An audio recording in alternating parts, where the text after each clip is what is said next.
This is my current knitting needle storage situation, and it's not ideal for a variety of different reasons. And today we're going to change that.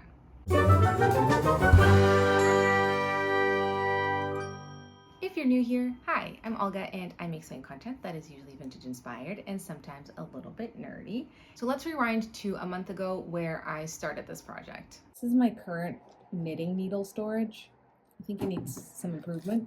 And I was just browsing Pinterest, so I have some creative thoughts going through my head. So I think I'm gonna sketch out some ideas and see if I can't make something better. So today I'm going to be making a rollout knitting needle case for my knitting needles, kind of similar to the one I have for my crochet hooks currently. Here's the idea. On this side, we're gonna make little pouches for our circular needles.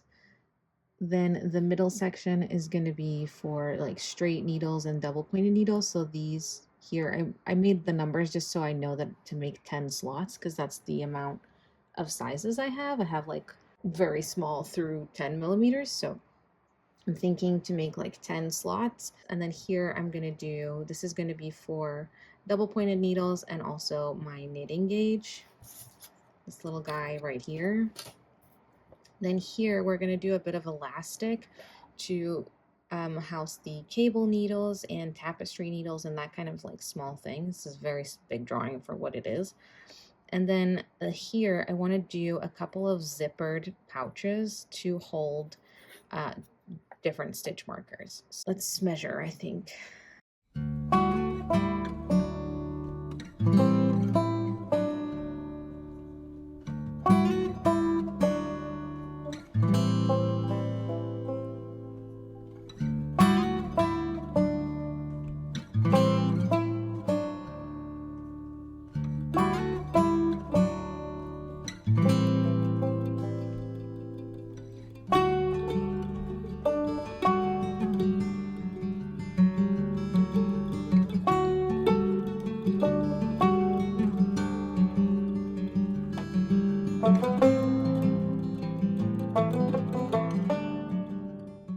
Okay, so I've gone ahead and marked out my seam allowance so that I know where it is. And now I'm gonna go ahead and map out where I want things to go. But I just wanna kind of see where they are so I know how much fabric I need for them. Okay, now that I have it all mapped out, I'm going to be deciding what size of fabric I need to like insert in here. Obviously I'm gonna need to like fold over and all of that stuff. So use the back of this to transfer all of these markings and stuff. And while I do this, I'm going to be thinking about the construction of how, like, what needs to go to get sewn on first and all that.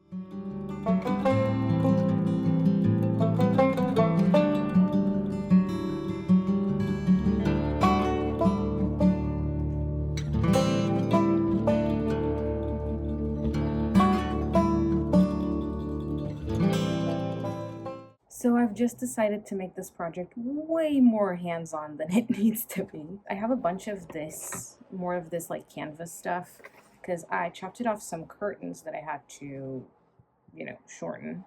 So I'm thinking of grabbing a bunch of those and then just embroidering like little knitting motifs on them. Yeah, so in the end I decided to go with just those leftover curtain fabrics but add embroidery to them. And originally I did want to add more kind of knitting motifs, but I didn't really find any that would be easy to sketch and repeat, and I wasn't really getting a lot of ideas with that. So in the end I decided to just go with really simple floral motif that would be very easy to repeat, very easy to use different colors for. That's what I started doing, and I have been embroidering it for the last month. So this is where I'm at currently. This is real time, like, so from here on out we're in real time of this video. Let me show you what I have so far. Obviously I have the original, like the base, so this is where I'm going to be adding all of the pockets to, and then I still have to cut out another piece this size to act as the outer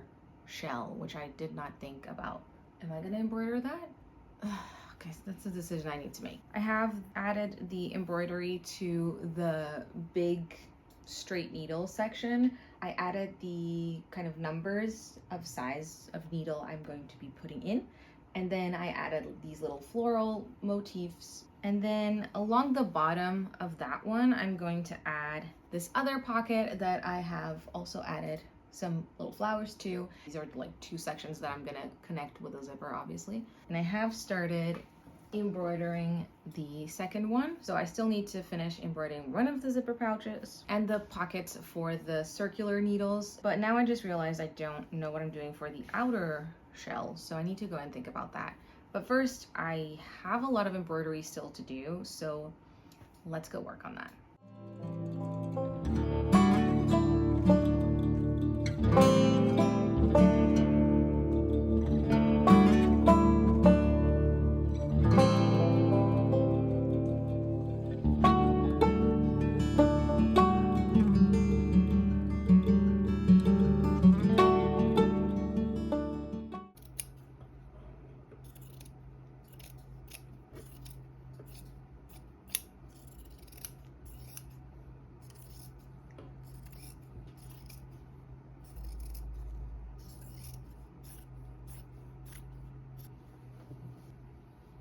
All right, friends, I am ready to start sewing today. I don't know what the pause was about. Basically, I finished all my panels, including the front. Let me show you. I decided to go ahead and make the outer panel the same fabric and add similar embroidery to what I did on the inside. So it all ties in together. I still need to like trim this to the actual size, but this is what it looks like. And then here in the center, I wrote my name in gold thread and I did the smaller flowers. I didn't want it to be too busy, and also I didn't want to spend too much time on it. So I still need to trim this one, but everything else is trimmed and ready to be worked with. I do need to figure something out though. I was thinking originally when I first had the idea to make this of doing interfacing, and I do need to add something to this because even the pockets, because everything has embroidery on it, and I'm going to be adding needles to this. Like I'm going to be taking needles in and out of these pockets, which means that it's very likely the stitches will get stuck in the needles, and I don't really want that to happen. Plus this fabric is a little bit floppy. I need some structure and I need to protect those stitches, and interfacing would do just that. I have some like thicker ones. They'll add too much bulk to the pockets. I don't want to do that. I'm going to work with what I have.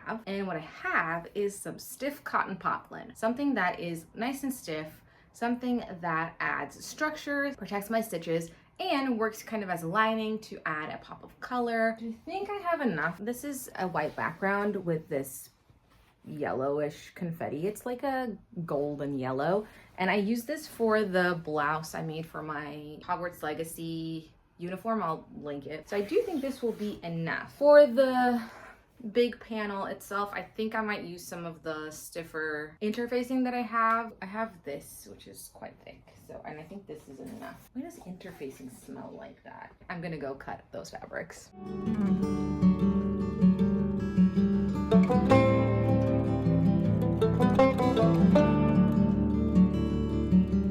When I had everything cut, I picked out some zippers for the pockets. I went with lavender because it matched the vibe, and I had 2 matching ones in the right size. Then I started sewing all the pockets to their respective lining pieces along the top edge. I stitched them with right sides together first, and after trimming the excess seam allowance, I top stitched them on the right side. I repeated that same step for all of the pockets. For the zippered pockets, it's the same idea, but with a zipper. The zipper gets sandwiched in between the 2 layers, and it's sewn with right sides together with the outer fabric. And then just like I did with the other pockets, I added some top stitching. Then I just repeated that for the other side and both zippered pockets. What's up, buddy? Just coming in to stretch. The last step on the zippered pocket prep was to move the zipper pull towards the center so I could trim off the metal pieces of the zipper ends to avoid breaking the needle after. To sew my pockets in place, I cleaned up the edges with my pinking shears, and then I just folded the edges down and top stitched them. To create the divisions along the big pocket, I also top stitched along the marked lines, making sure to backstitch at the top where the opening is. For the shorter pocket that gets stacked on top, I just did the same thing, cleaned up the edges with the pinking shears, folded the side edges and top stitched them, and then made the divisions by adding top stitching to the lines I marked earlier, making sure that I am aligning the lines to the taller pocket. I'm going to start sewing the circular needle pockets. I kind of wanted to do like snaps so that I can close the thing. I'll add the snaps to the base, right? But the thing is, that only works for the first pocket because the pockets are stacked, right? The pockets are stacked like this. So if I do the snaps on the base, either it has to go through the first pocket. So I think I'm gonna do the snap for the second pocket on the first, and so on. I can open them individually and I still have access to the full pocket. Place my first pocket and line up the snap fastening. I'm gonna label these just so I know which one's which. For pocket number 2, line that up again. I know that my snap is gonna be like right there. Let's make the marking right there. Pocket number 3 is going to be right here. Same thing. Line up the snap. And then pocket number 4, I don't need to label it because it's the only one that's different. Again, line that up and line up my snap. Add snaps first and then sew this on. I decided to use some yellow flower shaped snaps I had in my stash because I thought they would match the lining and blend in with the embroidery. And then I sewed them on to the base like I did with the other pockets. For the zippered pockets, I did pretty much the same thing. I folded down the edges and top stitched them. For the elastic piece that goes over the zippered pockets, I used some lavender elastic I had in my stash and I cut a piece a bit longer than the area so that I could create little slots like in those old school pencil cases. Then I placed the outer panel over the pocketed panel with right sides together so that I can sew them to each other, making sure to leave a gap so that I could flip it right side out later. I added some lavender ribbon to tie the case closed, but I actually stitched that in the wrong way the first time. And then I flipped the whole thing right side out. I used my point turner to make sure my corners were nice and crisp, and then to close the gap and help the edges from rolling around, I added some top stitching all around the outer edge of the case. After pressing it to get rid of all my markings, I was ready to place all my knitting supplies in my super cute personalized knitting needle case.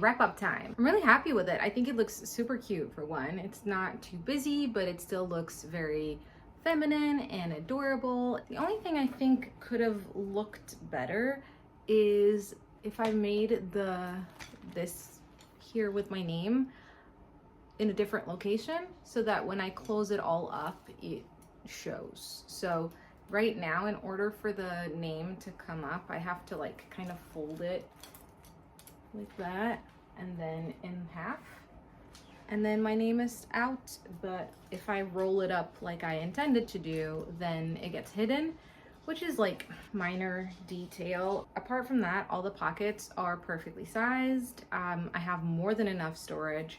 I actually did not fill this up. Obviously, that wasn't the point. I wanted something where I could fit all the stuff I do have, but also leave me room to grow. I hope you enjoyed the video.